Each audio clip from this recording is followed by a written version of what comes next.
കേന്ദ്ര ആഭ്യന്തര മന്ത്രാലയം പ്രഖ്യാപിച്ച ഓപ്പറേഷൻ സമാധാൻ പേടിയിൽ ആയുധം വച്ച് കീഴടങ്ങിയ 12 മാവോയിസ്റ്റുകൾ 9 പേർക്ക് തലയ്ക്ക് ഇനാം പ്രഖ്യാപിച്ചിരുന്നു. 28.50 ലക്ഷം രൂപയാണ് പ്രഖ്യാപിച്ചിരുന്നത്.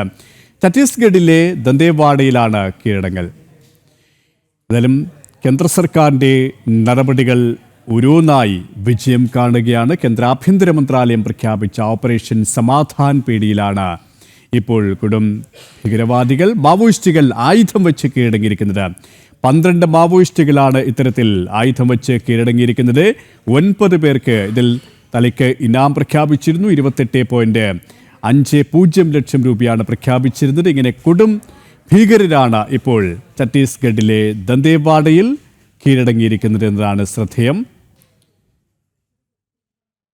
ഛത്തീസ്ഗഡിലെ ഈ പ്രദേശങ്ങൾ മാവോയിസ്റ്റ് കേന്ദ്രങ്ങളാണ്. നിരന്തരം സാധാരണ ജനങ്ങളുടെ ജീവനത്തിന് തടസ്സം സൃഷ്ടിച്ചിരുന്ന ഈ ഭീകരരാണ് ഇപ്പോൾ കീഴടങ്ങിയിരിക്കുന്നത്. ഡൽഹി ദിനം ശ്രീകാന്ത് ശരിയാണ്. ശ്രീകാന്ത് സൂചിപ്പിച്ചതുപോലെ തന്നെ കേന്ദ്ര ആഭ്യന്തര മന്ത്രാലയം പ്രഖ്യാപിച്ച ഓപ്പറേഷൻ സമാധാൻ പേടിയിലാണ് ഇപ്പോൾ ആയുധം വച്ച് ഈ ഭീകരർ കീഴടങ്ങിയിരിക്കുന്നത്. 12 മാവോയിസ്റ്റുകൾ. മറ്റു വിശദാംശങ്ങൾ കൂടി.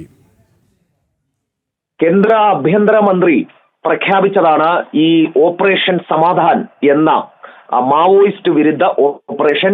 ഈ മാവോയിസ്റ്റ് വിരുദ്ധ ഓപ്പറേഷന്റെ ഭാഗമായി നിലവിലിപ്പോൾ ദന്തേവാഡയിൽ, അത് ഏറ്റവും പ്രധാനപ്പെട്ട കാര്യം, മാവോയിസ്റ്റ് സ്വാധീന പ്രദേശങ്ങളിൽ ഏറ്റവും പ്രധാനപ്പെട്ടതാണ് ഛത്തീസ്ഗഡിലെ ദന്തേവാഡ എന്ന് പറയുന്നത്.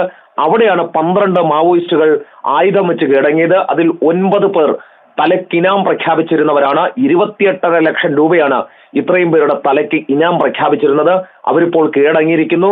ഓപ്പറേഷൻ സമാധാൻ കേൾക്കുമ്പോൾ ഒരല്പം സമാധാനം തോന്നുമെങ്കിലും മാവോയിസ്റ്റുകളെ സംബന്ധിച്ച് അതൊരു പേടി സ്വപ്നമാണ്.